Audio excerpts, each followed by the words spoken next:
كل التجارب البشرية الآن والتي تبين على الصعيد الخريطة أنها تجارب بشرية فاشلة في قيادة الفرد والمجتمع.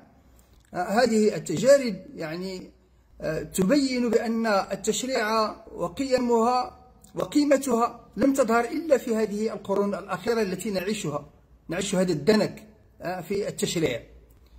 ثم أمر مهم جدا للذين يريدون الآن إحداث تغييرات على مدونة الأحوال الشخصية، أن لا يمكننا أن نستدعي لهذا الأمر من هب ودب. هذا أمر مهم جدا. هؤلاء الحقوقيون يعني فعلا لست أدري ما هو مستواهم الفكري ومستواهم الثقافي لكي يعني يلجوا هذا الموضوع الذي هو موضوع خطير جدا، موضوع الحريات وموضوع يعني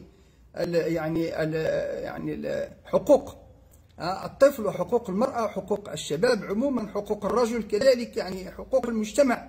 كل هذه مواضيع خطيرة جدا تحتاج تداخل للعلوم. تداخل للعلوم ليس فقط يعني القانون فقط، وهذا ما لا يملكه معظم السياسيون عندنا.